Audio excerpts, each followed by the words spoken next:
તો જે મધ્યપ્રદેશમાં ભારતીય જનતા પાર્ટી વાળા આઈએસના એજન્ટ બન્યા અને પકડાયા, હું માનું ત્યાં સુધી આઈબીઆઈએસ એજન્ટ વાળાનો છેડો ભાજપ સુધી નડતો હોય તો સારું.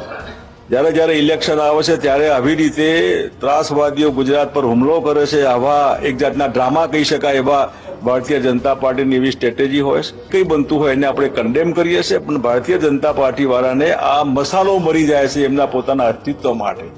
આઈએએસના એજન્ટ બનતા એમને શરમ નથી, અને આવી રીતે આટલા વખતથી આ કાવતરું ચાલતું હતું તો કેમ તમે વહેલા ધરપકડ ન કરી? કેમ ત્યાં સુધી આ મસાલો ભેગો થયો? તમે ક્યાં હતા? તમારું આઈબી નું તંત્ર શું કરતું? ભારતીય જનતા પાર્ટીની સરકાર 2002 થી ગુજરાતની અંદર પ્રબળ રાજકીય ઈચ્છા શક્તિના આધાર ઉપર ગુજરાતની ધરતી ઉપર કોઈ આતંકવાદી ગુજરાતની શાંતિને નશ્યત કરવા માટે જ્યારે પણ હુમલો કરવા માટે આવે ત્યારે ગુજરાતની પોલીસે સતર્કતાથી કાયમને પકડી લીધા છે અને જેલના હવાલે કર્યા છે.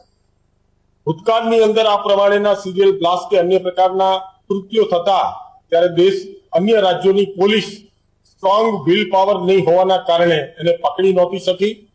ગુજરાતની પોલીસે 2008ની અંદર જેટલા સિરિયલ બ્લાસ્ટ થયા એ સિરિયલ બ્લાસ્ટના આરોપીઓને કેરળથી આઝમગઢ સુધી જઈને એને જેલના હવાલે કરીને એને સજા અપાવવા માટે ગુજરાત સરકાર કટિબદ્ધ છે.